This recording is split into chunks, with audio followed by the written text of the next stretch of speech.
You're watching The Sports Objective, the podcast for Pirates. Yeah.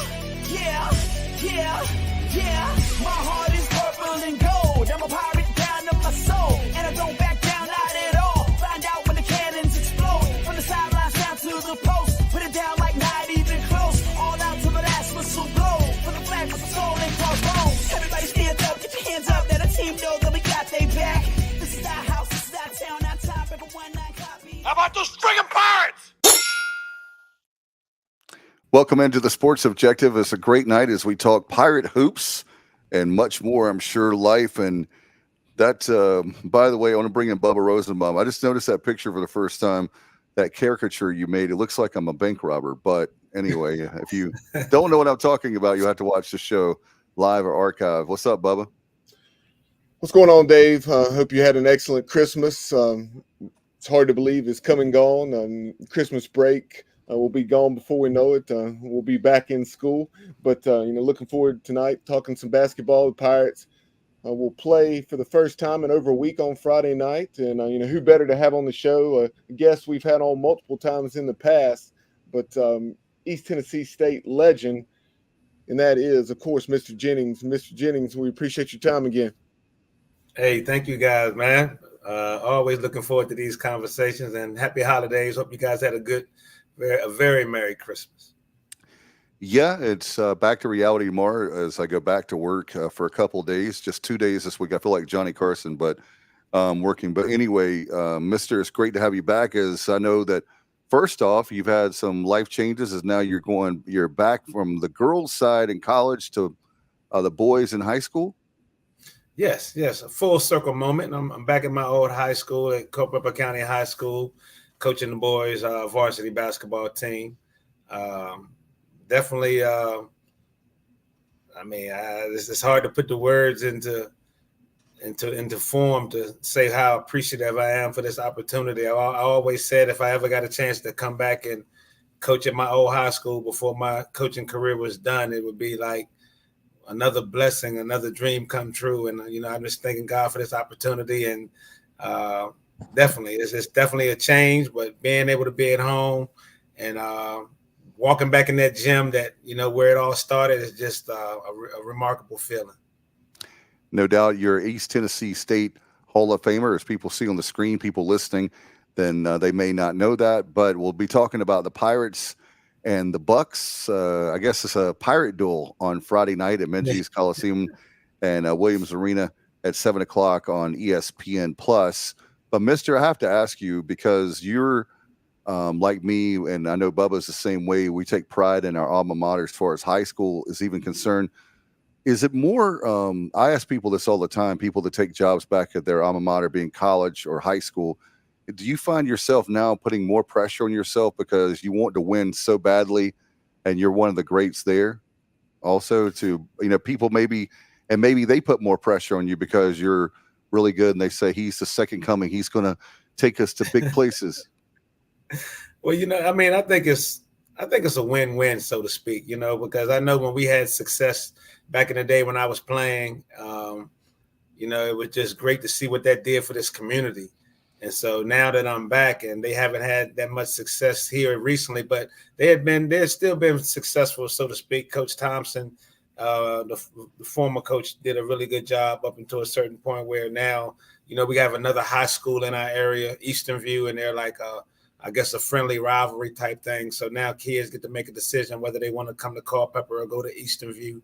And so now that I'm back, it's good that I know a lot of the families, a lot of these guys that I played with are now parents or families and friends of ours for so long. So I'm hoping to sway their opinion towards Culpeper and get some of these kids that should be going to Culpeper back in our area. But it's definitely a challenge.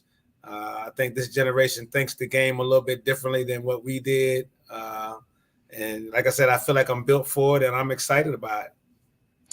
One of the things, too, Mister, that people don't understand is I remember Dean Smith, and also I know Roy Williams talked about Michael Jordan was one of the first in the gym and one of the last. He was a gym rat. There's so many great guys out there and great ladies out there that they put in the work. And I think a lot of these kids, not to sound like I'm an 80-year-old man back in my day, but I don't think the kids, it's like Sports Center, I don't think they realize how many hours even though Mr. is great, how many hours you have to put in to make that those shots on the floor. Sometimes I almost feel like I'm bragging when I tell these kids some of the things that I did, and it's almost like it gets to that point where it kind of goes in one ear and out the other. It's almost like, yeah, old man, that was your time back then. Now it's our time. And, I'm just trying to adjust to that because I don't want to be that one that's going to always talk about what my teams did and being the all-time leading scorer in our whole district, and things that, just talking to some of these young guys about what's the difference between a shooter and a scorer. And it's how important, if you can do both, how you can advance your career possibly. I think a lot of these young players, I think they want it, but I'm just trying to give them the knowledge. It's like no shortcuts. There's no secrets. You kind of got to get out there and you got to work really hard. You got to challenge yourself to be the best basketball player you can be. It's not going to be easy, and it'll be all worth it if you dedicate yourself to it. And that's what I'm just trying to get these kids to understand and believe in right now. You got to believe in yourself, but at the same time, you got to put the work in. And guys like us, like you said, we're kind of the old school of this generation now, and we can tell. I could tell when guys aren't in shape. I could tell when guys aren't working on their game because we've seen it. We've seen these certain type of players, and unfortunately for high school, a lot of times that's where the dream ends. But I'm happy to be back. I'm also understanding too, this is where it can be as purist, high school basketball. I mean, I think a lot of, if you don't get to that next level, but you have success in high school, I think you kind of build a mystique or a legend about yourself. And, I'm hoping some of these kids will understand that. I'm hoping I will help lead them to understand what it feels like to win a district championship and to hopefully win a regional and a state championship, man. That's something I would love to do as a coach, and I'm just looking forward to trying to lead them in that direction.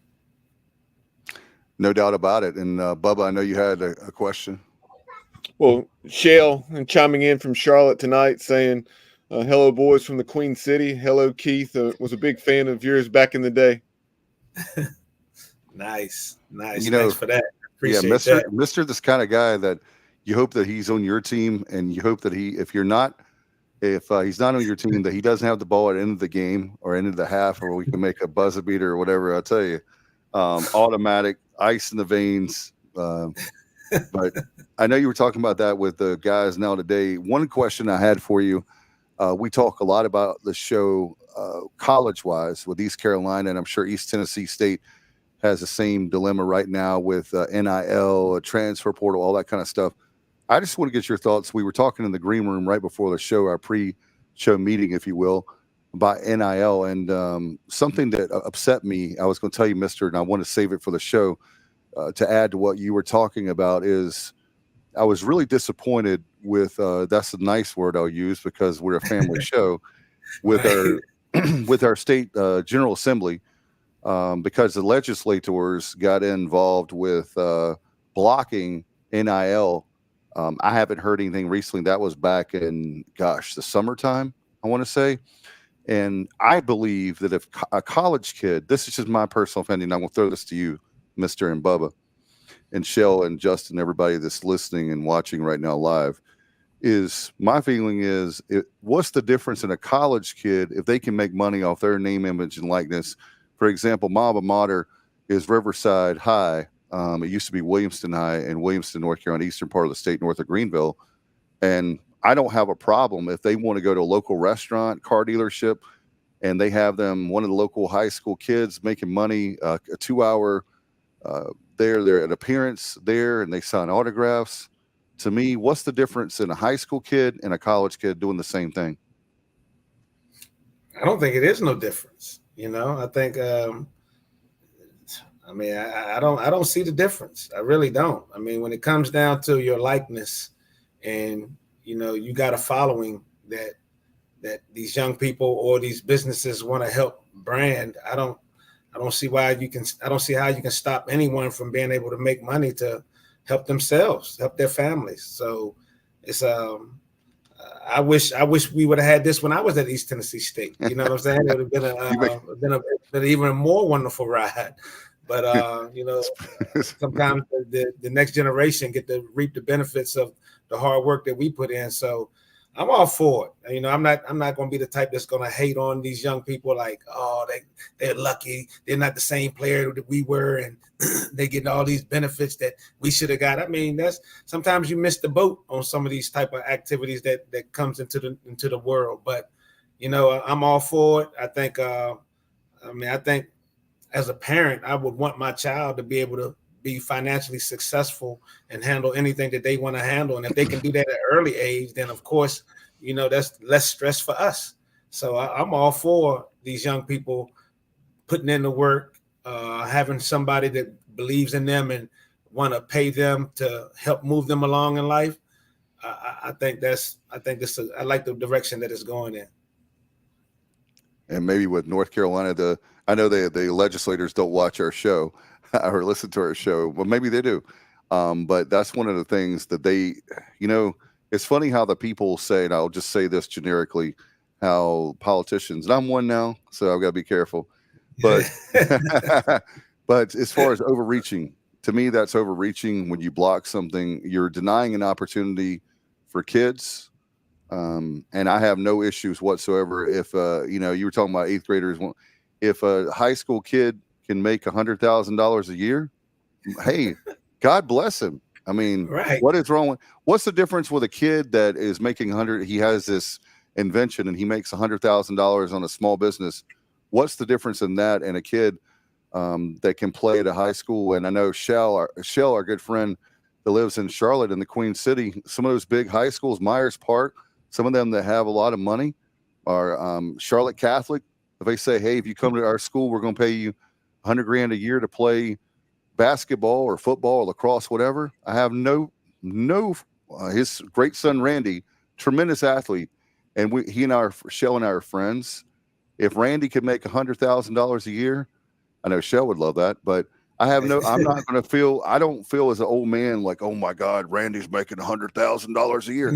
If Randy wants to make $100,000 a year and it's legal, so be it. Yes. I'm sorry, Shell, if I'm putting you on the spot there with your son. I'm just saying, and the same thing with you, Mister, with your kids, my kids, Bubba's kids. If our kids can make money, then what's wrong with that? I just don't have a problem with that. I don't see why.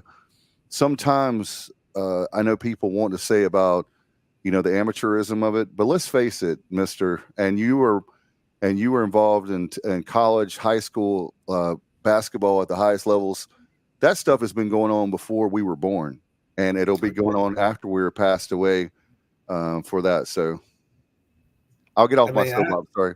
No, I agree with you. I just think, you know, I can remember signing autographs in high school, and you know, at that point, I was just like, wow, I can't believe here's a 10th grade. I got the little kids asking me for my autograph, and it was just like some of the most incredible, you know, feelings just to have as an athlete.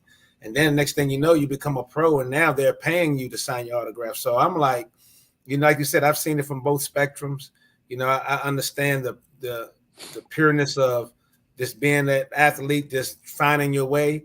But then all the work that you put in that nobody sees, and then all of a sudden now it's a luxury to have your signature on a card and be able to make money for it. I just think that's on the small scale of things. I think that is something that I think people should take advantage of. I mean, I think it's their right to. I mean, if sports is what you're doing, or whatever job that you're going to try to do, and you can get paid doing it, I think you got to take advantage of it.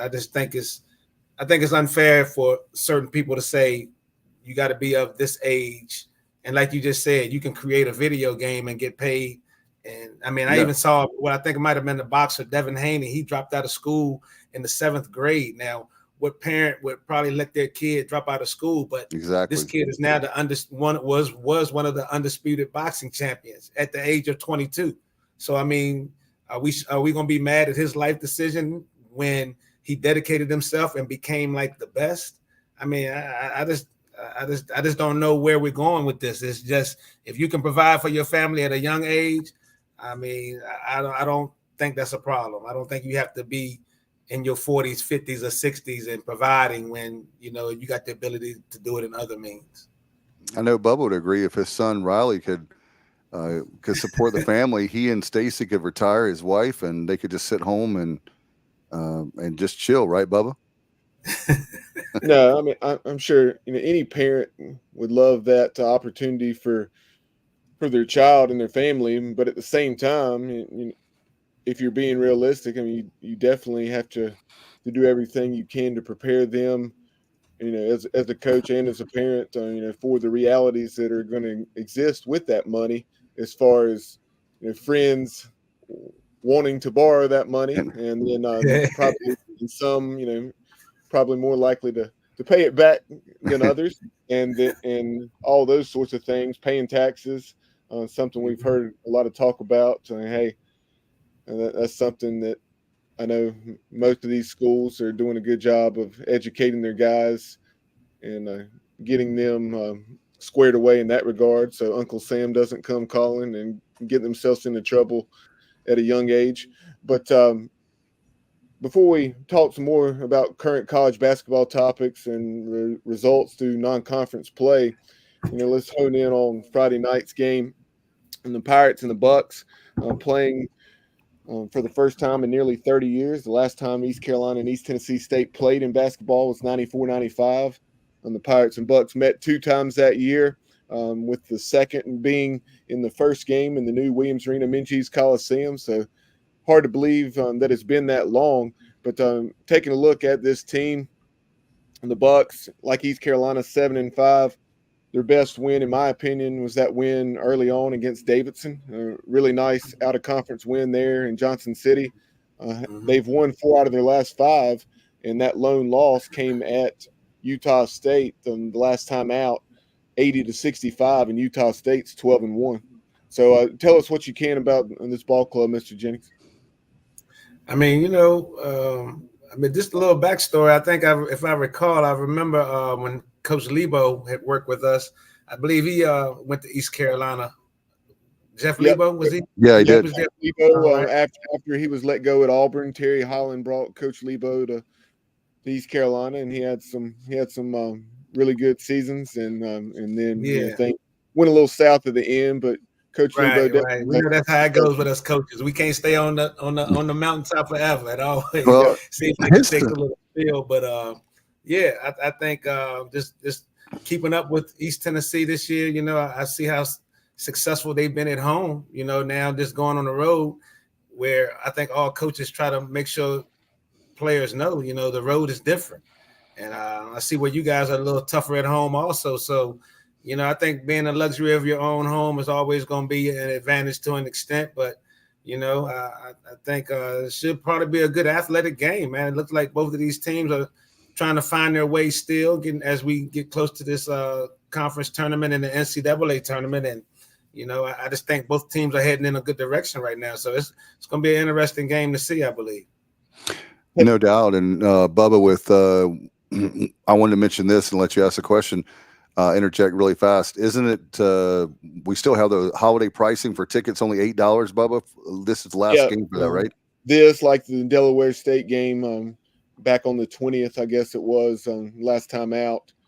Both of those games, with the students being on break and just encouraging folks to get out to the game. Yes, $8 tickets. So definitely, go to ECUPirates.com or just come on out to Minges on Friday night, 7:00 tip-off, and let's create a good atmosphere.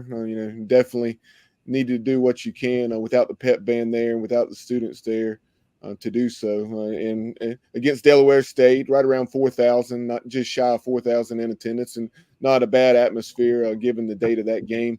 But as I look over the numbers for the Bucs, I see Jaden Seymour. Jaden had 30-9 against Utah State. That really stood out. 6'8", 205-pound junior forward out of Charlotte. And he's also second on the team with 3-pointers, with 15 made. And then you also have Kamari Patterson, 6'1" junior guard out of Gary, Indiana. And then I believe it's Ebby Asamoah, if I'm saying that correctly, a 6'5" senior guard out of Maryland. That trio, they're averaging well over half the Bucs points, and then taking right at 55% of the shots. I mean, it's a good group. You know, unfortunately, just being back home, I don't get the chance to see them as much. But like I said, I still keep in contact with my Buck brothers and Marty and Calvin. They visit practices and they are able to watch games a little bit more regularly than me. So, but yeah, Seymour seems like he's finally catching the rhythm. I did get to meet him last year along with some of the other guys. But I think coaches they got these guys starting to believe in themselves a little bit, and you know they know they always have the Buck brothers support. We call them the Buck nephews, so we always, you know, in their ear, letting them know that, you know, no matter what we might have accomplished in the past, you know, it's you guys' turn now, and you know we just want nothing but the utmost success for you guys. And you know, I'm sure East Carolina has the same things working with their teams. Man, I think this game of basketball is a brotherhood, and you know, anytime we can give these young people knowledge to help them move forward, I think that's on our plate to do it. And Mister, by the way, if you want, well, I've got seats right behind the bench for East Tennessee State. So if you want to hang out with us, there's like 3 rows from where the players are. So if you want to come and hang out, I know Justin, though, he's on the opposite side of us.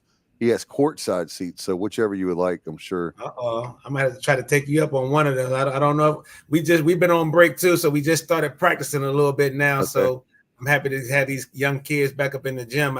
Even though it don't look like too many of them picked up a basketball over the break, it's still good to get them back in there and try to get them ready for this second half of the season. No doubt. Get them in there running some lines, or as we called them back in our days, suicides. Yeah. Oh my God. See who got some conditioning in. Exactly. How are you guys doing? By the way, we'll get back to East Tennessee State. How is your team doing so far? We're 3-7. You know, we kind of got a different mix. You know, before they found out who was going to be the new coach, you know, they won 6 games last year. So I think some of the players weren't too, you know, serious about maybe rejoining the team. And once they realized it was me, then, you know, some of them, it was too late for them to try out. So I could tell this is going to be it's going to be something to turn things around. But like I said, I think all coaches know once you get a good group of kids and you get that opportunity to watch them grow from 8th graders on up, then hopefully by that time they're seniors, you know, the program will be in some type of traditional type of system that, you know, now you can keep filtering these young kids through.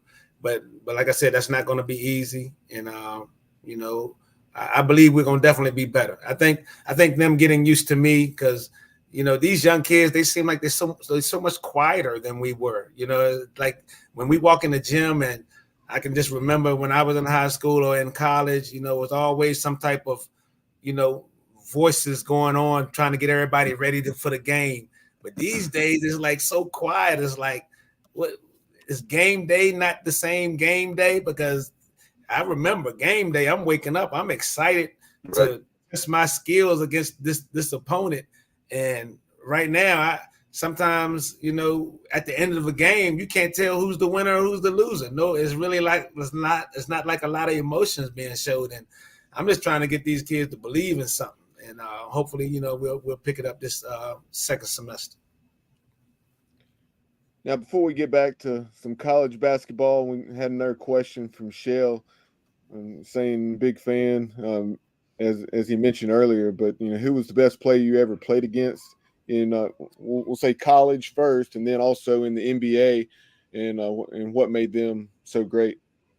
Oh, in college, I was blessed to play against a lot of really good guards, but I think probably my junior year, I ran into Kenny Anderson. He was just a freshman. Oh, yeah. And I think that game really kind of opened my eyes to, like, and, you know, I think the notoriety that Kenny was getting at that time was, you know, it kind of made me feel like if I played well against them, then maybe I would get noticed. And, you know, even though they did beat us in the tournament, you know, I did have a pretty cool game, which kind of, you know, put me on a good platform for my senior year. And then I would say, and what made Kenny special was his court vision. He was very, I think as a point guard, your vision, if it's superior, and you can deliver the ball, I think that makes you special. Not to mention that, being from New York City, these guys got handles. They can handle it. And his shooting was definitely solid. But, I don't think it was like, I felt like if I played against him, when I played against him, I wanted to give him the shot more so than let him attack. But then when I got to the pros, I would have to say Gary Payton. He would always, I got posted up a lot, and he was one of the ones that it was like automatic. So a lot of times Coach Nelson would, put Tim Hardaway on him and maybe let me guard a jump shooter. But, sometimes they would still try to go into the post too. But it wasn't easy down there. But, it was just one of the things that I knew I was going to have to deal with. But in the NBA, I couldn't stop just at Gary. Muggsy was tough. Kevin Johnson was tough. Mark Price was tough. I mean, every night, Jay Kidd, every night you had to deal with a problem. and then plus I had to go against Tim Hardaway every day in practice. So that in itself was more challenging than a lot of other things. You bringing up memories there with Lethal Weapon 3 there with Kenny Anderson and company. Man, 1990, right? Yeah. Off the top of my head. Yep. Yeah, that was my high school days, Bubba. Yeah. Yeah, I remember that. That was my junior year of high school. I remember that year very, very well. In fact, Kenny Anderson, if he had stayed, man, for Georgia Tech, he would have been one of the all-time greats in the ACC. He was no doubt incredible. I believe, did they make it to they four that year? Off the top of my head? They did. I think did Crimmins. UNLV beat them? I think UNLV beat them, or was it UNLV? I think.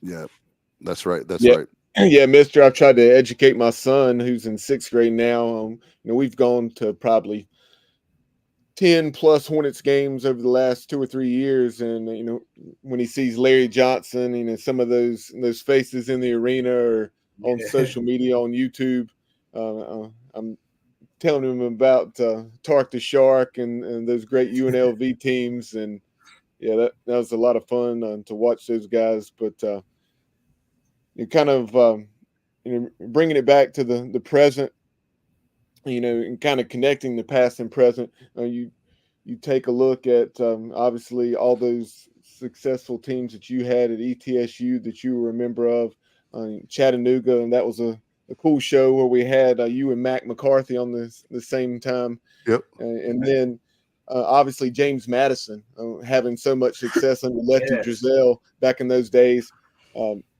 How about the success the Dukes are having this year? They're off to a 12-0 start, ranked in the top 20, and they have a win over a top 5 Michigan State team to start the year. I mean, that just goes to show you, man. I mean, in this game of basketball, anything can happen. I was fortunate enough to come in with a group of guys at East Tennessee State, and our work ethic helped change the whole landscape of what basketball in Johnson City looked like. And then, you understand that it is what it is. You can be undersized, or you can be hardly recruited, and you can still be successful. And to me, whether you win championships or not, you build relationships with certain people that's going to last forever. And I think those times that you're able to win championships, it just puts that friendship on a whole nother level. Because when you see somebody putting in the work like you are, when you go to the track and you out there jogging, and then the next thing you see a couple of teammates show up, and now y'all all running together. It's that common purpose of we got to become better as individuals, and then collectively as a unit, we'll match our skills against anybody else. And once you start doing that and you start seeing success, I think that was the main thing for us. Once we tasted that, I think our sophomore years when we won our first conference tournament, and then, we were fortunate enough to win it 2 more years. So, and then actually they won it a 4th time after I left. So, once you get used to winning, I think that breeds that. And like I said, going back to my program, once we can get back to getting in a positive light, then I think it's going to change everything around. And I'm sure East Carolina and East Tennessee State are, if they've had success in the past, it's always, you're always able to obtain it again. It won't be easy, maybe it will be easy, but from what I've seen of the game, all those times that we won, like you said, those battles with Chattanooga, with App State, with Marshall, with Furman, and even the other teams like VMI and the Citadel that we normally beat, these guys raised their game to a whole nother level that if we'd have came out and just took the game like, oh, we're going to beat them because we're better, things wouldn't have worked out the way they did. I played with a bunch of guys that had killer instincts, and if we knew we had you, we was going to just, like my dad said, kick them when they down. Don't help them up. Help them up when the buzzer's down. Well, that's something, Michigan. That's what you talk about, the success of that East Tennessee State program. In the recent years, it maybe wasn't or hasn't been quite what it was when you were there, but it's still been very successful. I guess what it was the COVID season, that program won 30 games. I hated to see that. I felt bad for those young men. I felt really bad for them. Yeah, they would have. Who knows? But that's a team that could have been a Sweet 16 kind of team. Exactly. It felt like that's what I was thinking, that they could make a run like your teams had the potential of doing. I'm big on numbers, and my junior year we won 27 games, which was a school record, and then my senior year we won 28. So I'm like, yeah, that's gonna be a tough number to beat. And then this team, they won 30 games, and I'm like, wow, they just knocked us right on out the record books. And then they didn't even get a chance to really see what they could have done. That was a special group right there. And like I said, that's why I encourage people to live every day to the fullest, because the opportunities can change like in the blink of an eye. And by the way, speaking of numbers, our good friend Johnny Robertson, JR, Mr. made an amazing 59.2% of his 3-point attempts in his senior season. No one has ever topped that since. So you got that record. That's a lot of work. I put in a lot of work. It's funny when I remember that year. And it's funny, I tell people one of the main things I remember about that year was I didn't hit the rim that much. It was a lot of swishes that was going on, and that was it was flowing, and it was just a really, when everything comes together. They say when the stars align. It was just like every night, my teammates were setting me up for really good shots. And my senior year is your last year. You want to make a big splash. My thing was I want to get to the NBA. So whatever I got to do, and shooting a high percentage definitely raised some eyebrows. So that was definitely one of the best shooting moments of my life. And when I hear people are shooting like 46% or 47% or 49%. And they're like, these guys are lights out. I'm like, wow, what's the superlative for what I did that year? Because it was, like you said, I didn't know it hadn't been done since then, but, it was definitely something I'll never forget. In fact, he said, JR says, I remember your 105-102 game against Memphis and Elliott Perry. Yes, classic. I think he had a nice 40-piece that game, and two of my guys that I played with, Alvin West and Major Gear, rest in peace. Both of them have gone, and I'm sure they're looking down on my basketball program, making sure I'm doing things right on this end. But that was I respected them so much because I didn't have to guard those type players. I guess the coach didn't want me to get into foul trouble, so I kind of always played the easier offensive player. But these guys, they had to go to war against some tough guards every night, and that's what a team does. And let's bring in our champion now for the Sports Objective, Kyle from LaGrange Barber. You won a lot of tournaments, haven't you, man? Yeah, absolutely. I'm not sure what kind of tournaments they were, but yeah, I'm trying to prop you up, man. I'm trying to help you out, help a brother out. I've won many tournaments. None of note though. Anyway, how's everybody doing? Sorry I joined the show late, guys. Been a busy day. So I wasn't sure exactly what time we were doing the show, and been kind of busy. I hate to come in late, but y'all go ahead, and I'll jump in when I find an opening. All right, that sounds good, Mr. As far as you were talking about the program, and I think it comes down to, I use this term a lot, but a mindset. You guys, when y'all were playing, you had a mindset, and it's like you were talking about earlier. It's like experience brings confidence. You were winning conference tournaments. You're winning 27, 28 games. And is that what it takes, I guess, for you guys, for you being a high school coach now? Those kids, those guys have got to have the mindset that they're going to win a whole bunch of games this year, right? I mean, I know it takes more than that, but you got to have the right mental part of the game too. I mean, being in the coaching game for a while now, I've come to understand, for real, to me, I feel like it's two types of teams. I feel like you got your team that understands what it's going to take to win a championship, so therefore they're going to work for it. They're going to work in a way where they know how important all the details of the game is. They know how important it is to get to the practices and, like you say, get there early, leave late. They understand clock awareness. They understand, maybe they have tradition there, but they understand what it's going to take to win a championship. And so they're going to work like that. But then you got that other team that knows they don't have a chance of winning the championship. So their thought process to me is a little bit more selfish. It's more so about, well, if we're not going to win it, usually the high scorer gets their name in the newspaper. So let me at least be the high scorer. And that's just a different type of thinking that I'm not used to. So, and I see, our team, like I said, they won 6 games last year. So I know their mind, they're thinking of, it's somewhat a little bit selfish. So now to try to get them to understand that basketball is a team game and this is the direction I want to take the program in, now I just got to make sure I find the right kids that want to go along with that, because, it's not going to be easy. And I think a lot of these kids in this generation, they want a lot of things, but they don't necessarily want to work for them. And I didn't get it that way, so whatever you're going to get from me is you're going to earn it. You're going to work hard for it, and it's going to be on you to keep it. And if you do that, then usually success is going to find us at some point.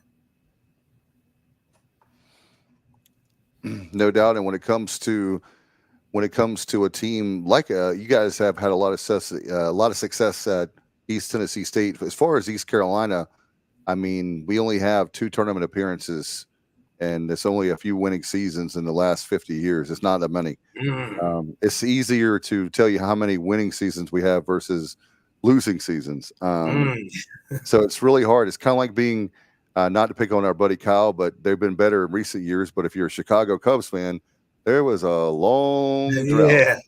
Yeah. And he's a big Cubs fan. But they've been better in recent years. But that's the way we are with basketball. Our football team is usually pretty good. Right. We won't talk about this year. And our baseball team is very good. And a lot of our Olympic sports are good. But our men's basketball, even our women's basketball, made the tournament last year. They won the American Athletic Tournament championship down in Fort Worth. So really, the men's basketball is really the piece that we need now, as far as to, I won't say make it to the next level. I love our conference, but if we ever want to make it to, quote unquote, the next level, Power 5, whatever, then we're going to have to do our men's basketball program. We're going to have to, I think it comes down to one word, and that's investment. We're not investing enough in our men's basketball program. So let me ask you this: what do you think the Pirates are known for this year? I mean, are they a tough team? Or they're a fast team? I mean, can they shoot it? Well, I mean, what is? Obviously, you're right there, not too far from Knoxville. Obviously, so much success for Rick Barnes and the Big Orange, but with the success the Volunteers have had, a lot of that success prior to the last couple of years was partially because of Mike Schwartz. He was largely responsible for the defense, and so Coach Schwartz is in his second year in Greenville, and he prides himself on aggressive man-to-man defense.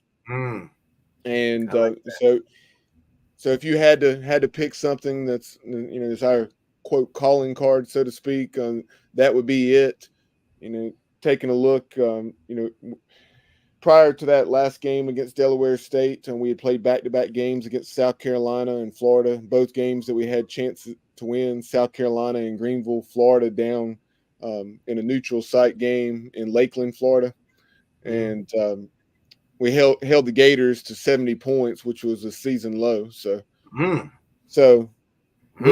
that would be it. And then, we have a couple of very talented big men, kind of versatile big men in Ezra Sarr and Brandon Johnson. Brandon really has the ability to knock down the 3-point shot, much like Seymour at 6'8", can step out and knock down the three, and then and can also take it to the basket. But then Ezra is more of a downhill, drive the ball to the basket. Very, very quick, and he's out of the Charlotte area, and then you also have a point guard transferred in. He's originally from North Carolina, from Durham, but came in from Kansas after winning a national championship with the Jayhawks, Bobby Pettiford Jr. So he does a really good job of, running things offensively. Yeah, from a talent standpoint, I think we're as good as we've been. Maybe it's certainly in the last 10, 15 years, we're as talented as we've been. I think we're better than our record indicates, for sure. We lost a couple of games early where we were trying to figure out who we are, and then you play Florida and South Carolina to the wire. No shame in those losses. I think we're better than our record indicates. But let me ask you this, mister. How do you think the current landscape of college athletics with NIL and the portal affects a school like East Tennessee State versus, a power conference school or even a higher mid-major that plays in the American like East Carolina? How do you think that the current landscape of college athletics with NIL and portal affects an East Tennessee State or any school, like that in the SoCon, Big South, Ohio Valley, et cetera? I think I'm still kind of mixed on it right now because, when you get that extra year, I think let's just say at East Tennessee State, for instance, if you got guys that's come up through the program and now you're finally in their junior and your senior year and you're finally waiting to get this opportunity to play, and then now you got a kid from Kansas who just won the national championship and now is going to get ready to go and play somewhere else for her 5th year. I think that kind of can put you in a bad spirit, so to speak, knowing that you've been waiting your opportunity and you think you're going to get it. And all of a sudden, a diamond in the rough falls in your lap and now it could alter your outcome, which is, I think that's challenging for some of these young people. But at the same token, some of these players probably could come in and help bring some more vision and things to the school that might not have been there. So I'm kind of in a mix for it. I think it's a bonus now for some of these kids that whether they're at the Division II level and they decide they want to even go play their 5th year at a NAIA school where they can probably showcase their skills a little bit better, or you got somebody in the ACC that might want to come to the Southern, or it's just really a mix right now for me. But I think in life it's about competition, right? I think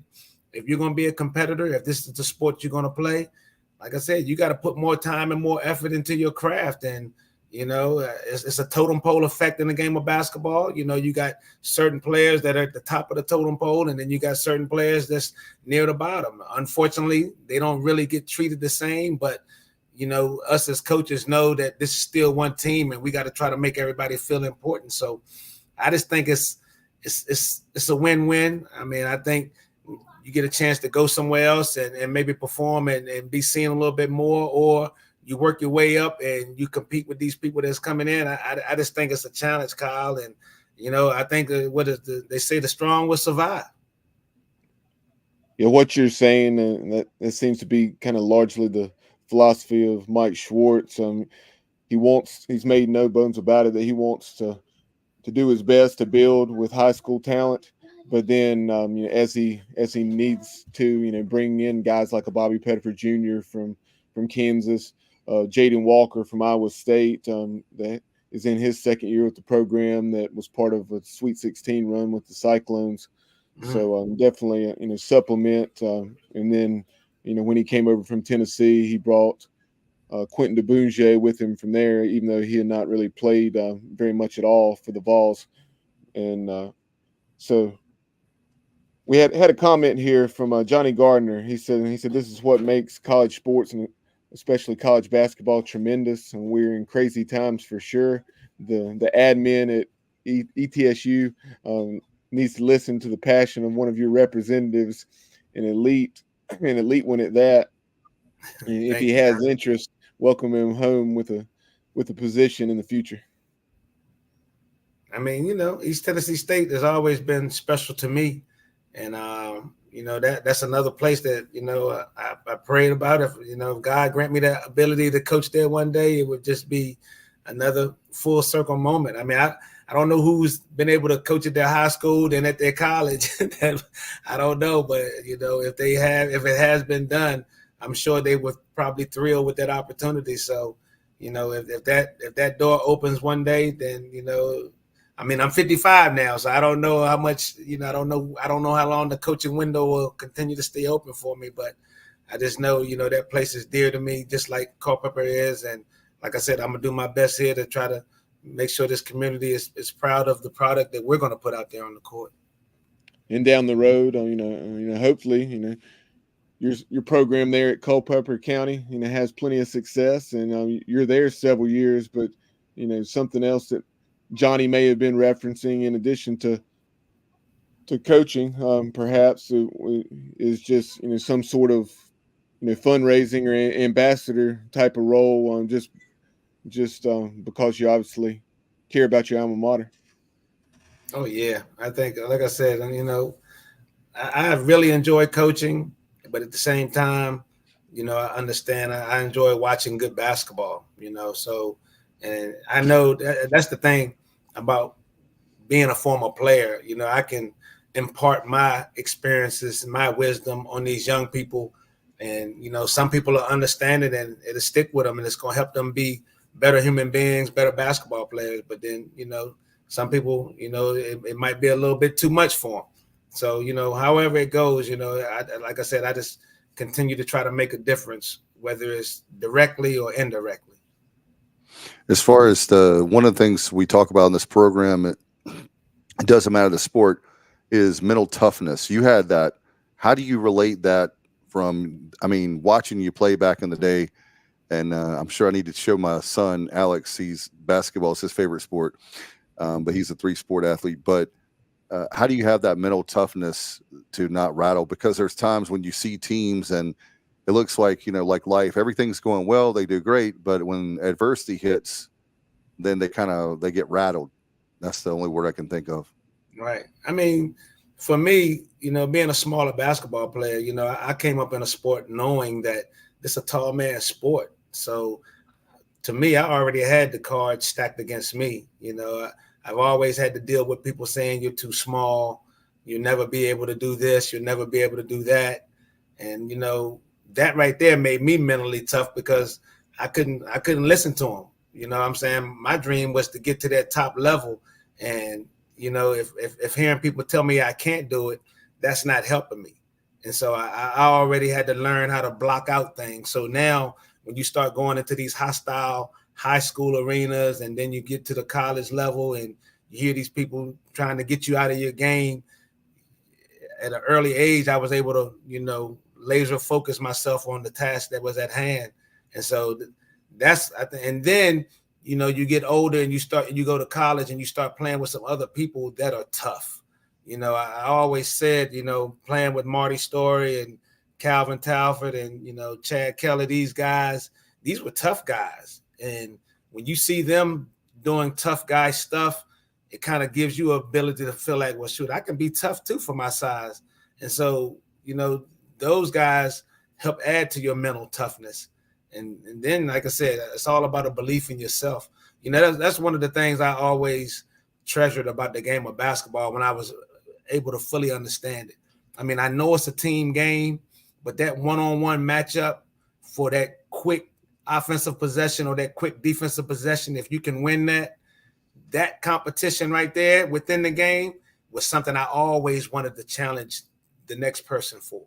I always wanted to be like, okay, I'm up at 6 a.m. running, making my jump shots, working on my footwork. When I match up with you, I want to see if what I'm doing is going to be better than what you're doing. And you might not be able to tell that in that little quick segment, but the guys that can tell that, we understand. That's why we get to a certain point. No doubt. In fact, our good friend Shell Powell says, great show as always, boys. And Mr. Jennings, it was a pleasure to listen to your experiences and outlook. His son, Randy, plays basketball for Charlotte Catholic. And if he ever had a chance to play for you, it would be great. Happy New Year. Thanks a lot, man. Happy New Year. So, Shell, are you saying that you're going to transfer Randy to Culpeper County? You know, come on down, the VA. No doubt. Mr. As far as how's the lacrosse in Culpeper County? Isn't he like a Division I level being recruited lacrosse player? Yeah, he's Randy's one of those special guys, and I know Shell won't mind me talking about him. Randy is a 3-sport athlete. He is really good at football and lacrosse and basketball, and love. But he's like Division I caliber lacrosse, right? Yeah, I mean, that's lacrosse. He is, he's one of those guys that's probably going to go to a Duke, Carolina, Virginia, Maryland, one of the really good lacrosse teams, and so we'll see how that goes. But Shell is a great guy, and let's see here, Johnny Robertson. Hey, Mister, I'm going to catch a Blue Devils game. My in-laws live off of 229. Sounds good. Make sure you come up and say hello to me, man, so we can, JR, say you told me you was gonna come to check out a game. Yeah, JR is like one of those guys that he's great with stats. Yeah, you may actually want to use him, Mister, if you're coaching there, because he's a great statistician. He can probably run your stats for you. You'll probably want to keep him on staff, and that's no BS. That dude is a great statistician. Hey, I don't have that right now. Sometimes, me and my assistants, we be so into the game. At the end of the game, I'm like, how many turnovers did we just have? And we'll be looking at each other. I mean, we got to go back and watch the film, but we usually have a good guess, and it's in the 20s. If Johnny goes to your game, he'll have those stats for you at the end of the game. Just check with him in the stands. If you ever need a prop bets, I'm not talking about high school, but college, Johnny's one of those guys that has unbelievable stats you don't even know that are stats. Wow. Yeah, he's that guy. Good to know. So Johnny's one of the best. So we appreciate John. We have two Johnnies, Johnny Gardner and Johnny Robertson are awesome and been with us for a long time on our show. Nice. Before we shift away from basketball and wrap things up, and we appreciate you being so generous with your time, but I know we had the question earlier from Michelle regarding an NBA memory and the toughest player you played against and so forth. Talk about your time with the Warriors. Obviously, being from where you were from, I guess talk about coming back to play at the Hive I'm assuming that was something you had the opportunity to do, and what that was like, and as far as maybe friends, family, be able to come and watch you play, and maybe a story that you could share about your time in the league. Yeah, I mean, I got a few stories about those times. I mean, especially the Warriors, man. That was just like I said. I'm sure you guys have all dreamt certain things that you wanted to achieve in your lives, and if those dreams come true, it's just like one of the best feelings ever. So to dream to play in the NBA and finally make it with the Warriors was like, once again, a blessing God has bestowed upon me that I just, I kept believing it could happen, knowing that everybody doesn't make it to that level. And, and then when you get there and you meet Tim Hardaway and you meet Chris Mullin, a dream team player, and you watch their work ethic and you watch what they do as pros, and you start to realize, like, okay, at this level, man, it's a lot of hard work going on that people just never see, and I just when you talk to people, and I understand, because playing college basketball was like 4 of the best years of my life. You grow up as a person, as a basketball player, and you're not getting paid, so you're playing for the love of it. But then when you get to that next level, you start to hear people say, I don't like watching the pros because they don't play hard. They don't. And I'm thinking to myself, if you thought I didn't play hard once I made the pros, then our basketball convos aren't going to be that long because evidently you don't know what it takes to stay at that type of level with those type of players. And I remember my rookie year, I just dropped 22 against Miami, and then we go to Orlando, and I get injured in that game. But, the next night we're getting ready to fly to Charlotte. And, I didn't finish the game in Orlando. Actually, they carried me off the court, and, we get in the locker room, and I remember before the game, this is when Shaq was in Orlando, and Coach Nelson was like, I'm going to give $100 to anybody that can draw a foul on Shaq because, if you can get Shaq out of the game, of course, that's going to give you a better opportunity. So I guess at the end of the game, I get on the bus and, he looks at me and said, "You going to be all right to play, little guy?" And I was like, I don't know. I guess we're going to see. See how my knee is feeling. And he was like, "Okay." He said, "Because I plan on starting you against Muggsy." And I was like, "Oh, okay. That sounds good." I said, "But what about the $100 for that foul I got on Shaq?" He was like, "Oh, you did get a foul on him," and reached in his pocket and gave me $100. So he's definitely a man of his word. And then we get to Charlotte the next night, and my knee was feeling a little weird because, like I said, I'd never had a serious injury, and I put on my gear and I'm walking okay, and then when I get out on the court and I take my first jump shot, and I felt a pain that I never felt before, and I was like, I can't play on this. And come to find out, I tore my ACL, so I missed the rest of that season, which was definitely, a why me moment. Why this happened to me. My dream has come true, and why God, I can't believe it. But God ain't gonna put you through nothing you can't handle. And next thing you know, He helped me find some good doctors out in LA, and I got the surgery taken care of. And next thing you know, I'm back in the NBA. So that one story, and then every time we came to Charlotte, Johnson City, the faithful from there would always come up and support me. One of the closest places for some of my friends to come and see me play. So getting to go to Charlotte was always like a real nice thing. And I remember Alan Bristow might have been the GM there at some point, and he was interested in me backing Muggsy up. And I was thinking to myself, 2 small guards? I don't think he's going to really give us a chance like that. So I kind of ended up going to Denver after that. But I was like, you know what? It would have been nice to – Muggsy was the one that kind of really made me believe, and when I got a chance to play against him, walking up to him, shaking his hand, and he gave me nothing but love. So it was like definitely one of those Charlotte moments that I'll never forget. Because then when I did come back, I did get to start against Charlotte. So I knew when we played Charlotte, I was going to match up with Muggsy, and I was going to get an opportunity.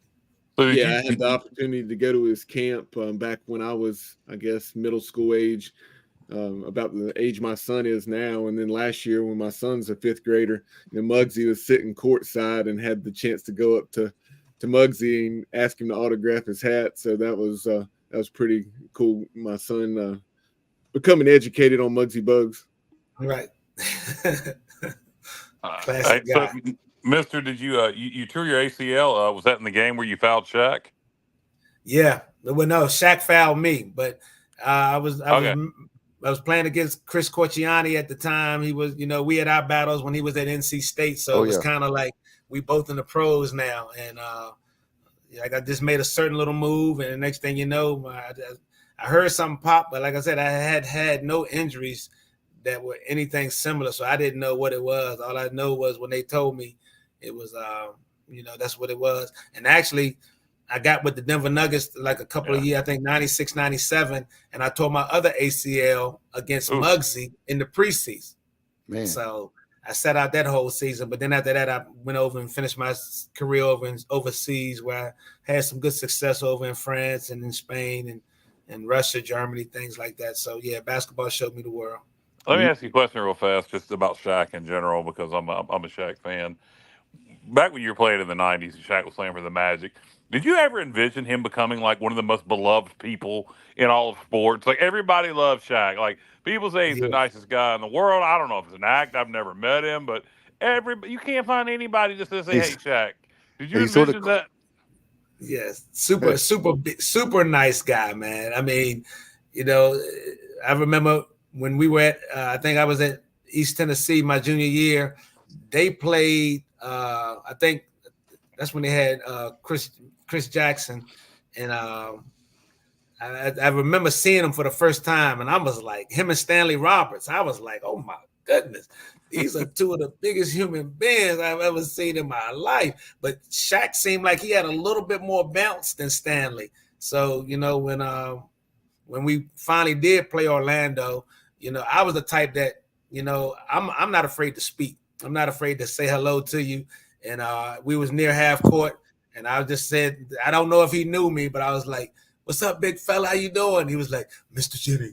Jennings, what's going on? I was like, "Oh, Shaq giving me some love a little bit." So, but I mean, it didn't surprise me at all. I mean, he was, you know, that's the game. You know, in the NBA, once you at that top level and you start to figure it out, and once he figured out how powerful he is, how certain people can change the game through their strength, and he definitely did it. And then, like you said, he did it in a respectful way. You know, I think he mentioned when he played against the Rockets, he had too much respect for Olajuwon. I think that was the last time he respected any center. You know, after that, it was like I gotta play my style of basketball, and it is what it is. So yeah, Shaq was definitely a super nice guy. It'd have been nice to I knew I would have threw him plenty of lobs. I knew we would have connected the way he was catching them back in his day anyway. So that would have been something nice if I had a chance to run the pick and roll with him. I know I could get open running that pick and roll. That's for sure. No doubt. Mister, I had a question. I we're an hour, a little over an hour now. But my question is, we have one of our star running backs who went on to the NFL, Keaton Mitchell for the Ravens. He tore his ACL. And it's sad because he was having a good season. But how long did it? My question is quickly, how long did it take you to recover? I guess you can talk about both times, both ACLs. Were there differences, similarities, and also for a kid like that who's having a great year with the Ravens, a team that's going to go deep. His dad actually played defense for the Ravens for that 2000 championship team for the Super Bowl champions. Legacy player. What's that? But he's a legacy player. Legacy player, yeah, for the Ravens. So he's having a great year, but how do you bounce back from that? Is my question. I mean, you know, it's definitely in the work ethic of it. I think my first one, you know, I think I was back in like 7.5 months, and that's without a brace. Yeah, so that one. And that's I in guess the 90s, I was so and hungry. the surgeries came a long way since then. That's really impressive. They for the have. 90s. Yeah, that's what I'm talking about. They have, and so I think when I came back in 7.5 months without having to wear a brace, I was thinking, you know, when I tore my second one, I automatically was like, okay, I'll be back in 7.5 months. But that one took like 16 months. Wow. Now, yeah, that's because the way I was working wasn't the same. I guess, you know, my rookie year when it happened, and I was so hungry to try to get back that when I did, I guess I just assumed that when it happened again, it was going to be that easy for me. But, you know, you get older, you start, you know, realizing that your body don't recoup the same way that it used to. So I would say for him, as he probably already knows, having the best team doctors probably in sports right now, I would think you got to work hard to get back. You know, my motivation was, I got one good knee now. Now I'm playing against guards with two good knees. How am I going to really adjust to that? And, you know, it just made me work harder. You know, I just had to get back in the weight room, had to keep building my strength up and my legs and, you know, muscles. I didn't know I had muscles in my toes. I was doing so many calf raises and all kind of different things. You know, muscles was just, everything was just starting to come back in a good way for me. So you can't get tired of I think they call it the dog days, you know, when you start to wake up and you don't see much improvement and you start to feel discouraged. But, you know, through those times is when I was like, well, I got to keep, you know, believing that I'm going to keep getting stronger. So as long as he keeps his faith, you know, you got there once, you can get there again. You just got to really work hard to get back to that top level. No doubt, mister. We appreciate you very much. I know that you're going to speak in the top level. You'll get your alma mater, the Blue Devils, Culpeper County, Virginia, and proud of you. And thank you so much. In fact, we'll have you back on to talk more about, it's hard to believe, but it won't be long, and we'll be talking tournament time with March Madness. Looking forward to it, man. I wish you guys the best. Have a great ending of 2023, and look forward to chatting with you in 2024. And, Happy New Year to you guys. Thanks for taking the time to chat with me. I always look forward to it. And like I said, I wish you guys the best. Thanks, man. Appreciate it as always. And look forward to having you in 24. Sounds good. All right. Have a good night. Appreciate Mr. very much. Mr. Jennings, one of our favorites. And I didn't realize it'd been that long, but we enjoy having him on. I'll tell you what. Yeah, we've had him on before, right? Yeah. It's just been I was sitting there. It was one of those things where, my memory is here lately. I was sitting there. It's like, I swear to God, we've had him on before. Do we have him back? Coach. Yeah. That's the last time. That's all right. Yeah, all right. That's all. I referenced that episode, Kyle, but right before you signed in, saying that was some tremendous memories. When was that? Maybe a couple of years ago. Sometime during basketball season a couple of years ago. But we had him and Coach Mack on going back to the Southern Conference days. Yeah, it was legendary. When Mack was at Chattanooga and then Mr. was at ETSU. Yeah. It was coming back to me as we were interviewing him. So. Yeah, so guys, obviously a lot of things going on. Believe it or not, bowl season going on, and we have just want to get your thoughts while we have a chance. I know we've been talking basketball. If you guys want to talk a little gridiron here for ECU football, I just want to get your take on how things are going, as we're in a dead period right now, but it's going to heat up, no pun intended, next week, as we have on Tuesday through Friday, or Tuesday through Saturday. We have a little short window for the transfer portal before the spring. Yeah, our signing class was good. Love our transfers. Transferred in. Like the staff hires we made. Damon Magazoo coming back. Obviously, we talked about JDB at nauseum, the O-line coach. So I like the changes in the offseason. The news broke here recently that the kid from Miami, what's his name? Antoine Jackson. Yeah, Antoine Jackson's going back home to mama. Yeah, which should surprise no one. And that's not a shot. That's just really me. I started to say stating a fact. Not it's an opinion, but look. If anybody saw what the kid did with the hat game, and then the stuff he's put on social media, no one should be surprised. And the way his mama acted, that got out in public. Which was tacky. I mean, I'm just gonna say that's the only word I can think of. But so he's a talented kid. I don't know if it was his friends in Miami in his ear. If he got mad at what we're paying some players coming in and thought his value was the same. Look, I do hope that we are not just concentrating this NIL deals on incoming players, that you do have to take care of your boys that are here. But, I don't know what he wanted. I don't like the way he handles his business, at least from the outside looking in. I don't know what kind of kid he is in the locker room. But from the outside looking in, I don't like the way he handles his business. He's a prima donna. Seems to be a prima donna. Justin Butt says, y'all just wait till next fall. It's going to be a great year. Mark it. I think the potential's there. I think we still got to get some more pieces on the O-line. We got the kid from Maine. We got a couple good junior college offensive linemen. But I do think the potential's there for us to have a big turnaround next year. No doubt. And have you guys heard any more, man? Maybe the guys, men and women listening and watching right now, as far as another quarterback, I haven't heard any more. That's been kind of quiet. I haven't heard anything. So I know it's been a holiday season, so maybe my mind is in the holidays and not focused on the program enough. I don't know.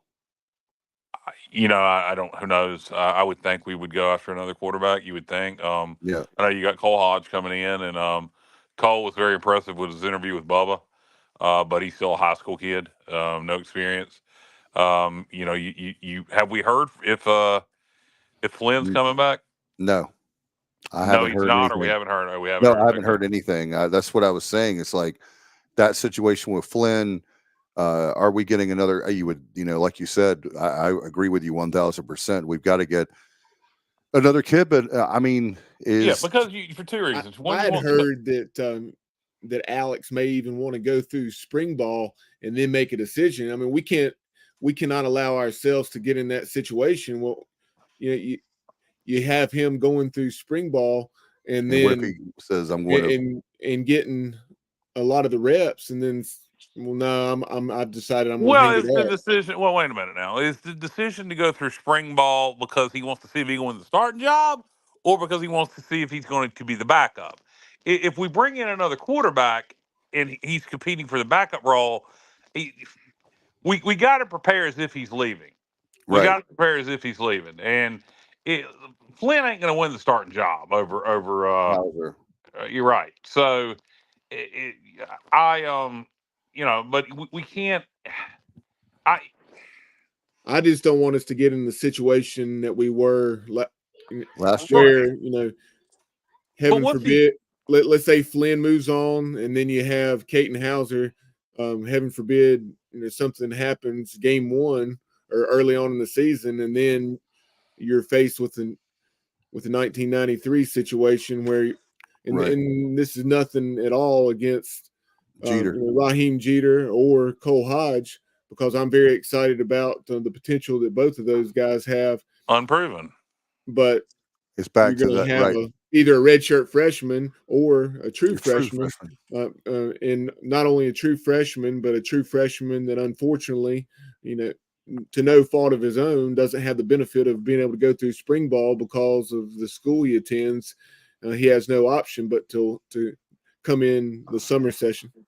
Well, here's the thing: is if it's a situation where Flynn is going to go through spring ball to see if he gets the backup role and he'll stay on, then if we don't sign another quarterback, to me it's simple. You just make Flynn your backup quarterback. It's not that hard. But if he's going through spring ball to see if he can win the starting job, then if he don't, he's transferring out. I tell him to go ahead and pack his bags now. I say go ahead and be a doctor, son, and get another I try to bring another quarterback in regardless. But how many? You can have 5 quarterbacks. I got as many quarterbacks as you want. There's no limit. Yeah, that's what I was saying. So that's what I thought. I just want to make sure. Ole Miss had 7, I think. Yeah, I don't have a problem. Kind of surprised nobody is transferred from there. Well, that was my next question. Generically, I was going to ask you guys that tonight. I thought about that this morning. Are there any guys potentially that we could get from Ole Miss, because you have a tight end situation where JDB was. Well, we got a tight end that's transferring out at Ole Miss that has significant playing time. Bubba, do you want to talk about that kid? Oh, okay. I didn't realize that. Bubba, do you have the information on the tight end that's transferring out of Ole Miss? Sorry, I stepped away for a moment. No, I don't have any information on that kid, but well, he was experienced. He caught multiple touchdowns. Yeah. He not their starting tight end, but one that was used. I think, did he have 7 touchdown receptions? Hey, wow! In his career. In his career. Oh, I thought you meant. Well, that's still good. I mean, that still means you've been used. Yeah. So are you referencing what I shared earlier today? No, the other day. Okay. Because I was going to say I shared earlier today. Maybe I think this just was Matt, and then also I know Johnny Gardner and I were discussing it. A young man from Mississippi State that it kind of been perhaps recruited as both, a defensive lineman and a tight end. We have an offer out to him. Am I out of my mind that there's a tight end from Ole Miss that has 7 touchdown receptions that entered the portal? No, I don't think you're wrong on that. Okay. I remember having this discussion. The name off the top of my head. Yeah, I swear we had this discussion, me, you, and I thought it was the whole group, the group chat. But yeah, I think you're right about that. But. So you would think he would be somebody JDB would be interested in. I would think he obviously coached him. Yeah, that's what I was saying. Is there, hey, even if it's one guy from the offense or 2 guys, Justin says there's an Ole Miss guy in the portal that we're looking at. So there you go. Thank you, Justin. So the young man that I'm referencing is he is from Tupelo, Mississippi. Jacarius Clayton. Okay, home of Elvis. 6'6", 240 pounds. On the Mississippi State roster for 2023, he was listed as a tight end, but like I said, coming out of high school, I believe he was perhaps recruited as both. So obviously pretty athletic kid that has some nice versatility there, and said, for what it's worth, a 4-star by Rivals, which ranked him the number 18th player in his class at his position, and number 7 in the state of Mississippi as an overall prospect. Wow. So, and then he also played basketball, which is another reflection of his athleticism and versatility there. So 6'6", 240-pound tight end Jacarius Clayton from Mississippi State. So keep an eye on that. We have an offer out to him. And you think about it too, guys, with our defense, and we've made it, not to jinx it, we made it, guys, to December 27th, and we still have Blake Harrell. So I'm feeling a little bit better. 1 year ago tonight, we were winning the Birmingham Bowl. I knew somebody would bring that up. Saturday when Troy lost to Duke, I was thinking about the very fact of, man, I wish that we were back bowling, but I think we will be. I really do. I have not watched hardly any bowl games this year. Carolina lost. I was listening to that game on the radio on Sirius XM in West Virginia. 27-10. In Charlotte, the Duke's Mayo Bowl. And by Carolina, Dave means UNCCH. Yeah, They lost to Country Roads. I think it was maybe a 30-10 final, something like that. Oh, was it 30-10? Oh, okay. I know. I watched some of the Texas State Rice game last night. I watched some bowl games. I just have not been locked into bowl season with us not being in them. Bowl games are just weird anymore anyway. Is what it is. I was joking with Justin Butts earlier. He messaged me saying, he said, wow, this weather in Annapolis for the Tulane Virginia Tech game in the Military Bowl is absolutely nasty. He said, I'm glad we're not in this. I said, well, I'd much rather be in that weather than sitting at home because we're 2-10. Yeah, no doubt. I'd gladly be in Annapolis playing in bad weather. Yeah, Justin says JDB, from my understanding, has reached out to a few guys at Ole Miss, so I would think he would. I mean, guy, you would think the players really liked him, so not that matters, but he does have good relationships. It certainly matters. You're not going to come play for a coach you didn't like. No, but I'm talking about. My point is that he can coach. It doesn't matter whether people like him or not. It matters whether he can coach. If he can coach, they like him. We've had a lot of great guys that were nice guys, but we need guys that can win. So. Oh yeah, no, I agree with that 100%. But in terms of portal, yeah, I know what you're saying. A bad relationship with. No, I'm not talking about that. I'm just saying, I'm glad that. In fact, it may be even more important now, unfortunately, that you're a nice guy because of portal and people like you. I really wonder, had this portal thing been around when Ruffin was here, how good Ruffin would have been working the portal as a head coach a few years ago. Great point. Great point. Oh my gosh, that is tremendous. And with our ability for high school, the kid from his name escapes me. I know of him. I know a relative. His uncle is a local guy in Williamston, but he actually played quarterback and safety. He was definitely a D-back for Tarboro. And to have him stay was a really big, I thought that was a good get for us. A great athlete. You have a great program that's used to winning. Who are you talking about? You talking about a high school recruit from Tarboro? Yeah.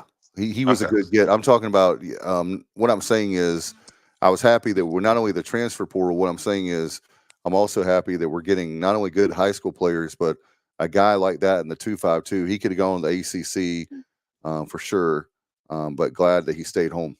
I was in Williamston today, Dave. I was riding around checking things out. I guess this is a better conversation for off air, but what the hell? Right. The old middle school, the junior high school, the middle. What are they just going to let that place fall down? That is supposed to be the guy is. I'm trying to think of his name. They're trying to make it like a youth kind of center. They have a similar vision of what I would do with it. Oh boy, they ain't doing. It looks horrible. It needs some cosmetic work. Yeah, the problem is that situation is a long story. But I will say they should have. I've said this many times, so it's not like it's anything scandalous for me to say on air.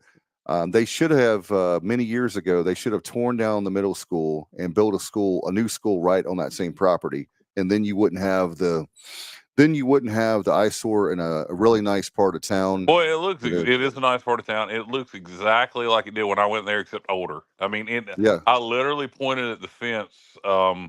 If you look across from the lunchroom and you see the fence where like it used to be a baseball diamond, yeah, I pointed to this right there.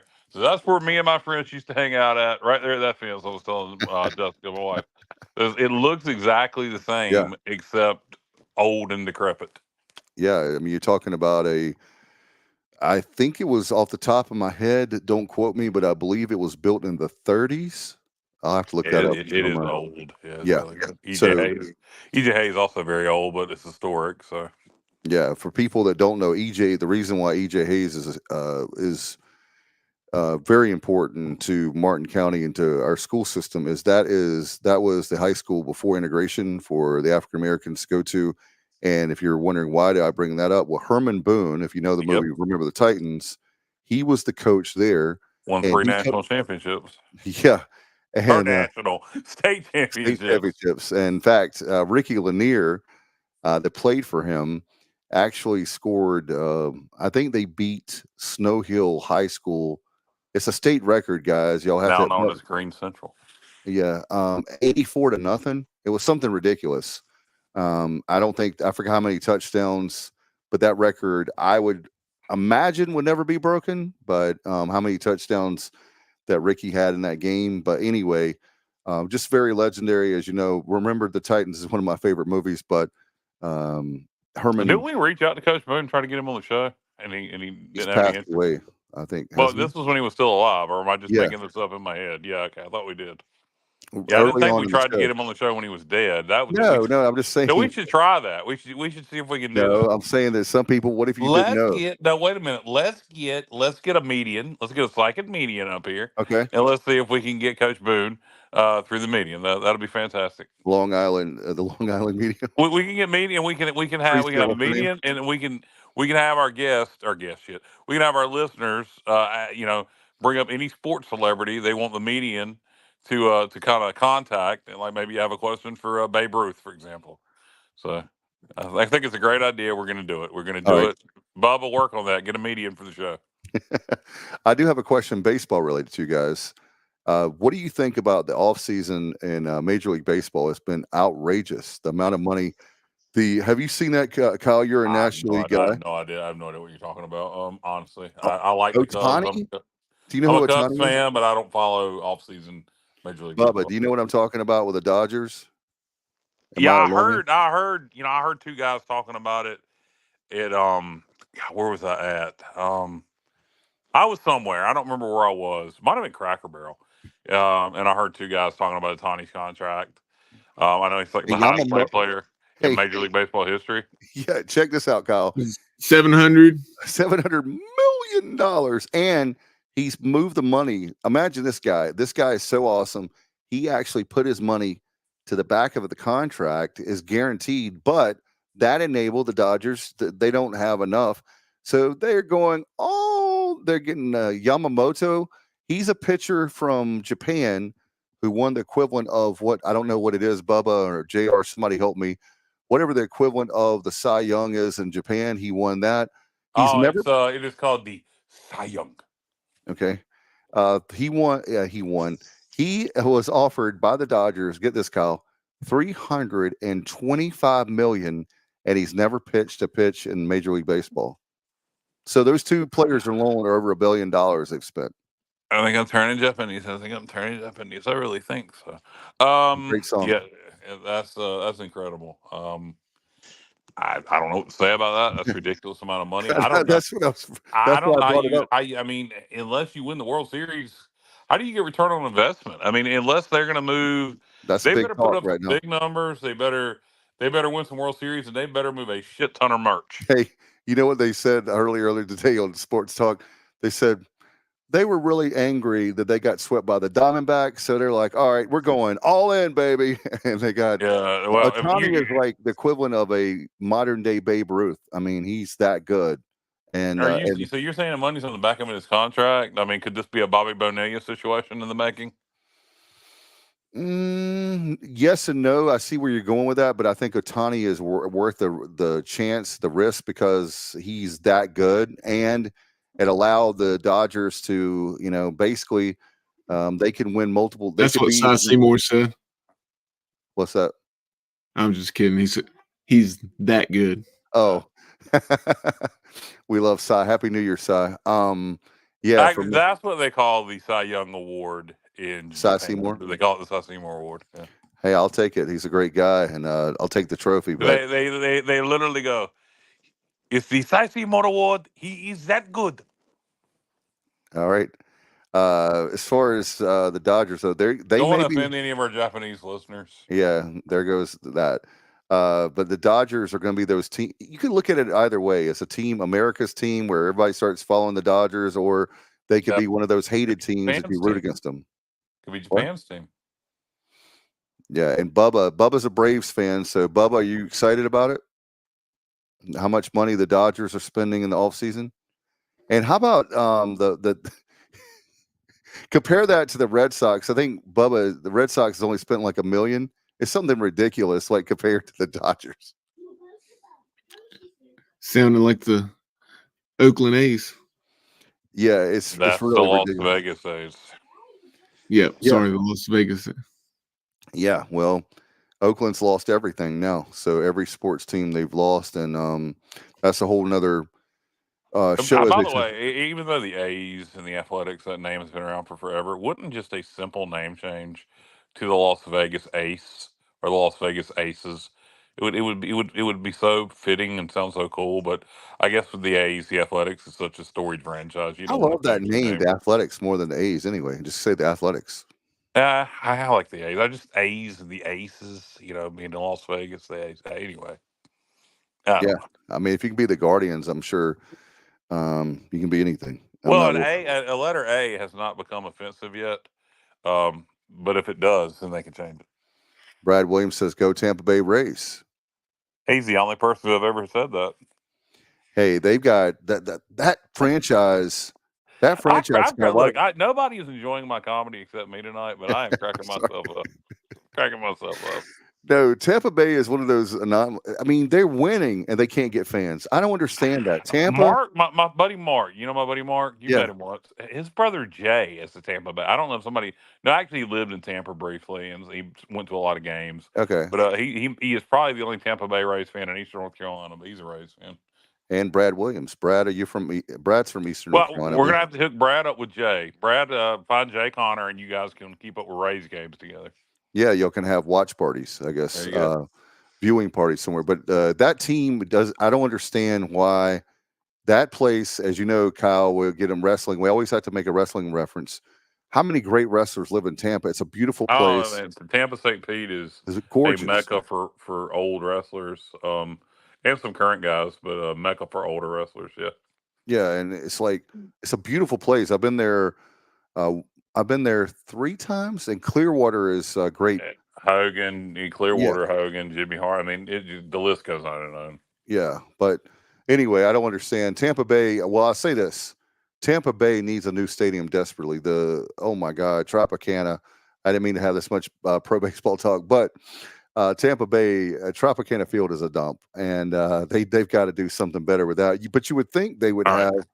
But you would think they're doing they have a great farm system. If you don't know the Durham Bulls AAA, they've got a great product out there. I just don't understand why they can't get more fans. But maybe it's because they have so much to do in Tampa. I don't know, but I don't know either. More adult businesses in the Tampa Bay area than any other place in the world. Even more than Las Vegas. Fun fact for you.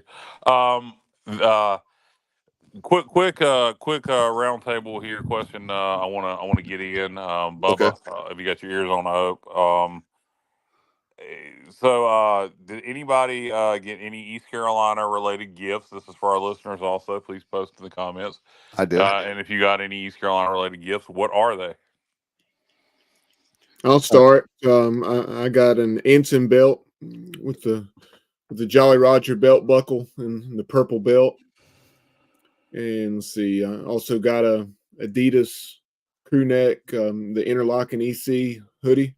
I like that. I saw it. It looked good. Yeah, that was just the nice. crew neck sweatshirt with the interlocking EC, and got some smaller magnets.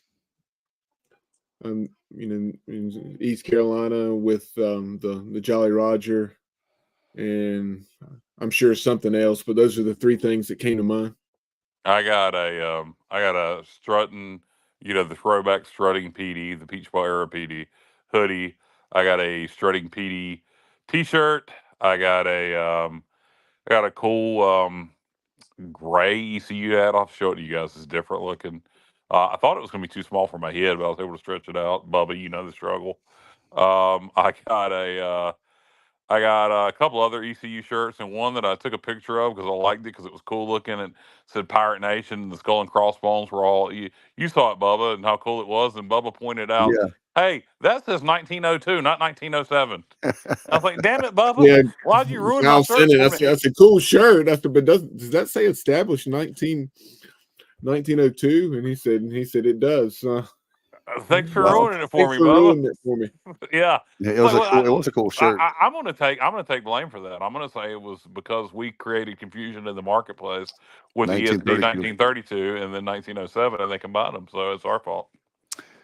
No doubt. In fact, I know that you had that up on the screen, Bubba, with the home. We want to make sure that everybody, speaking of retro stuff, they've got a lot of cool stuff.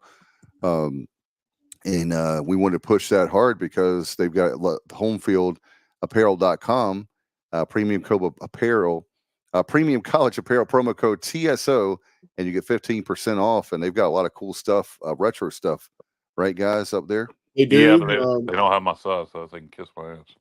Yeah, very, very comfortable shirts and hoodies. And then I'll see if I'll put a picture or two up here in a moment before we close out the show. Okay. Well, Dave, did you get anything ECU related? I did. I'm sorry. Yeah, I've got it's more like a pullover, but it's a what would you call it? A hoodie? Fleece. Yeah, it's like a fleece hoodie. Oh, but a three-quarter zip fleece. Yeah, I got that, and it's got purple and gold. It's got gold on the sleeves, but I did get that. I'm hopefully in 24. My plan is to lose weight, where I have a lot of stuff that's extra large I can't fit into right now. So everybody says, "Why in the world don't you wear more ECU stuff?" Well, buy 2X. Just got to buy more 2X. Yeah, there's plenty of it out there. Favorite gifts, guys, non-East Carolina related. Anything cool? I got a really nice. It's kind of boring. I got a really nice. My parents gave me a really nice sport coat from Joseph A. Banks. Other than that, that was my biggest. Biggest thing, but that's good for work and good present for sure. Yeah. Bubba, anything significant you got non-ECU related? Stacy got me some dress shorts. What are dress shorts? They're like some like knee. A lot of folks guys play golf in something. Yeah. There's some like I picture like a little boy on East. Like Eddie Bauer. I picture like a little boy on Easter. There's some that these are some I'd be more like wear during the summer like at the beach with the navy blue with the American flag on them. Right. Okay. All right. Yeah. I got you now. Not really dress shorts. You're talking about just nice casual dress casual, nice thing you'd wear with a dress casual. Yeah. I got you. Because I was picturing like the little boy on Easter with the vest and the short. I was like, what the hell? Yeah. That would be awesome if you had that. With my bow tie. Yes, you'd look like you would be adorable. And some high socks. Yes, you would be so adorable. You need to do dress that outfit. Yes, and the black patent leather. Yeah. But I got those. That's a visual I didn't need to. I want to see him wear it, like for real. It'd be awesome. My sister-in-law got me a Chick-fil-A gift card. Can never go wrong there. Awesome. Me and Jessica. Chick-fil-A is going to be closed on two days in a row, coming up again. Yeah, I know remodels in Kinston and Goldsboro. I'm sure. No, I'm others talking do. about if you think about it, the way the holiday fits, Oh well, the Kinston and Goldsboro Sunday and locations. Monday. The Kinston and Goldsboro locations are being remodeled and going to be closed for a couple weeks. I got Oh wow. me and Jessica have no children, so we I guess I hate to use this term because it sounds stupid. We spoil each other on Christmas, and I don't even want to start listening to things I got because it's going to sound ridiculous. But Go ahead. I listened to the ECU stuff. But I guess the biggest thing I got for me was two things. One, my wife gave me. I'm a huge Jim Cornette fan, as you guys know. That was cool. Yeah, it was Yeah, the wonderful. 40th anniversary Midnight Express gift set. You got the Jim Cornette, all three members of the Midnight Express action figures, an autographed picture of Cornette and the Midnight Express, a Midnight Express memory book, and a certificate of authenticity indicating that the package is limited to only 2,000 that will ever be produced. And I'm one of the 2,000 people in the world that own it. So that was pretty cool. And then my stepdad, Ron, he came over. We had a big Christmas Eve party, and he was over and gave me his gifts from me, and I thought that was it. And then Christmas Day, he asked me to come to the house, and he gave me. It's gonna sound weird. My mom passed away back in March, and Ron's a big gun collector, and he had given my mom a 380 Magnum, a very nice, expensive 380 Magnum, and he gave me her 380 Magnum, which sounds like a weird thing to get. That sounds like something you would get that would belong to your dad, not your mom. But it meant a lot to me, and That's cool. was very surprised that he gave that to me. So those would be my two biggest gifts: the Midnight Express gift set or collector set, and then the 380 mag that my mom owned that my stepdad gave me. Yeah, and maybe we can go see Kyle. Maybe we can go see I also got Sting's Clint last Black match. tickets. That's gonna be a great show. Friday, March 1st. I want to see that show really bad. Yeah, the Killing Demographics. Time, playing the entire Killing Oh, Time album. uh, Plus, tickets are reasonable, Dave. You should get them. yeah, So I don't know how they're going to make money on that. Honestly, that venue only holds 1,500, I believe, and the most expensive tickets are like 90. Tickets are 50 to 90, which sounds expensive, but by today's standards, that's not that bad. he There was may have been getting. a few. There may have been a few $100 tickets, but they were all. I don't know. They must be expecting to sell a lot of alcohol to make money on that show. He at one time was getting 15 years ago when I did a show with him.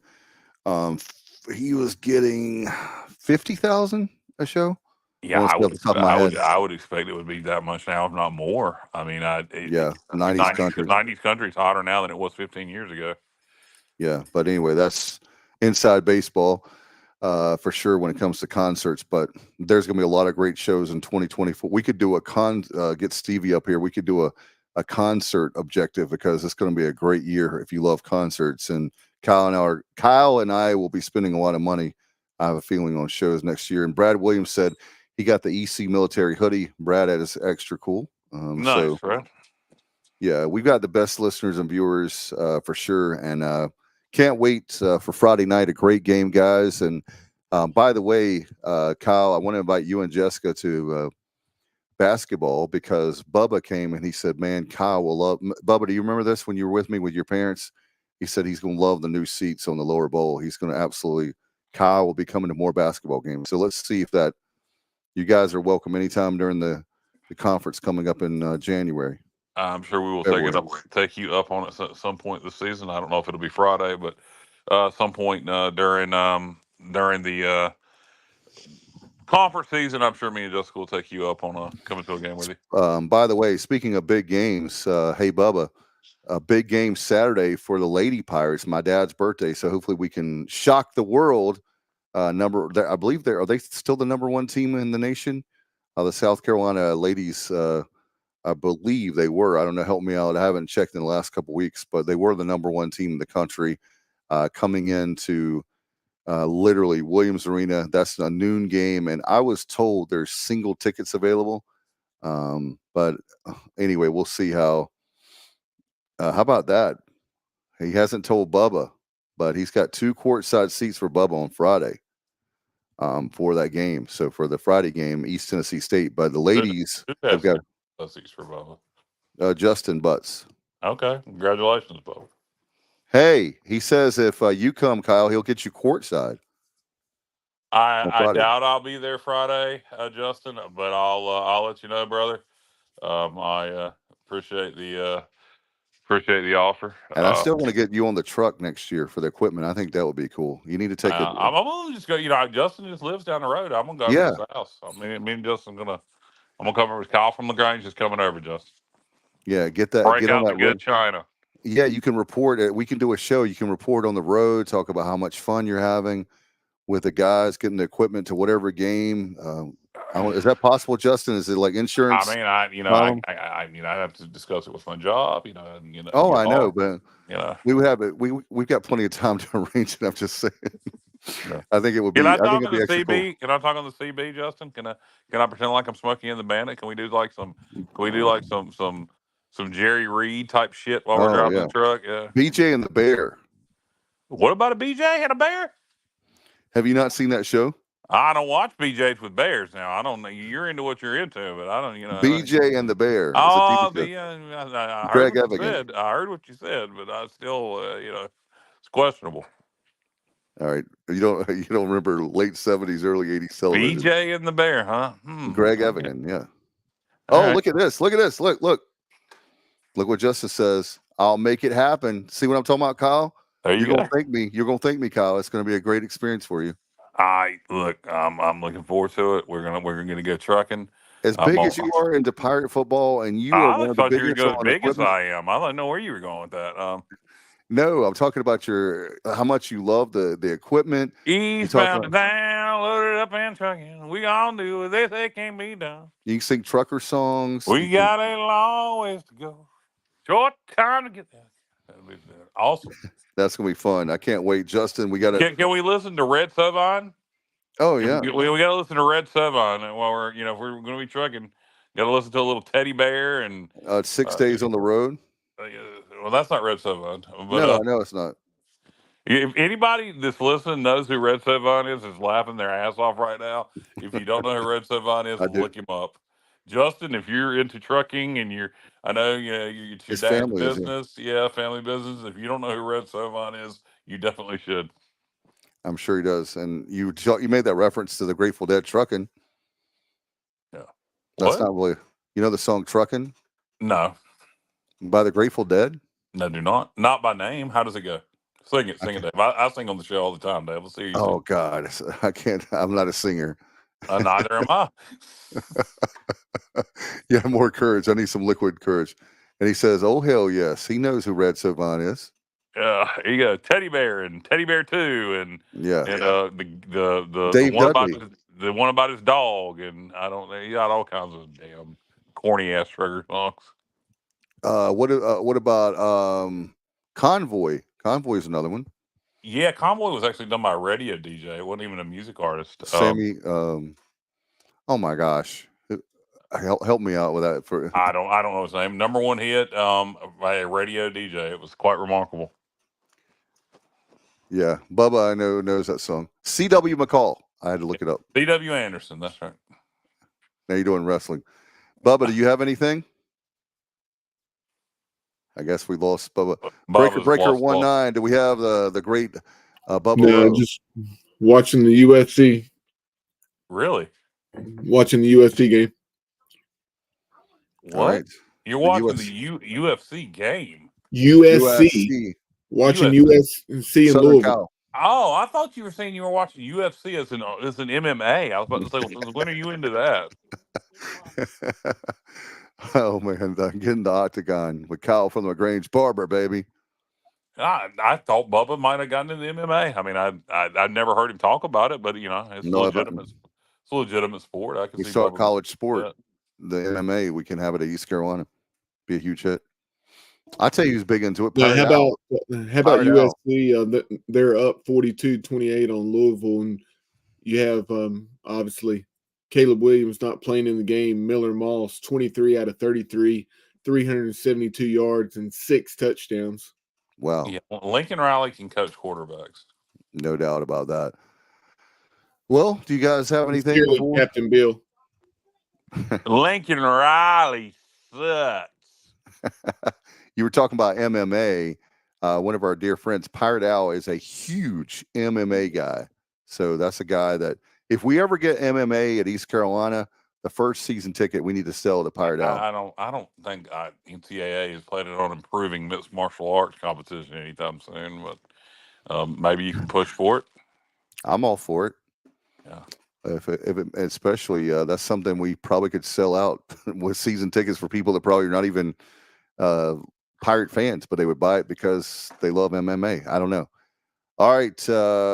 Well, do you guys have anything before we go? I know we're at about an hour and 45 minutes. So you were talking about Jim Cornette, and Corny goes about 3-4 hours, but for a show. Let's not try to do that. Let's we're go not. ahead and That's what I'm saying. Yeah. All right. Bubba, do you have anything before we go? Bubba's watching USC. I guess that's right. So I want to let everybody know one more thing, Kyle, before I forget. Those of you that want to renew your season tickets for baseball, you have literally one. They're going to be closed until the new year. So you have one from January 1 to January 8th. That's a week. So you'll have a week, and that's January 8th is the last day to renew your season tickets for baseball. So that'll be. I want to let everybody know that you can go anytime now to ECUPirates.com, or when they're back open, I assume on the first or second, I would assume, and that's 1-800-DIAL-ECU for your baseball tickets. So just want to let everybody know that before we get out of here. All right, thanks to Mr. Jennings. Mr. Jennings was awesome. Big game on Friday night, Pirates and the Buccaneers. The Bucs, that'll be Friday night at 7 p.m. It's going to be on ESPN Plus, and of course, and that'll be at Williams Arena and at Minges Coliseum. And can't wait for that. Kyle, Bubba, and we'll get out of here. Thank you guys so much, and we'll assume we'll have another show. But if not, Happy New Year, everybody! And as always, go Pirates.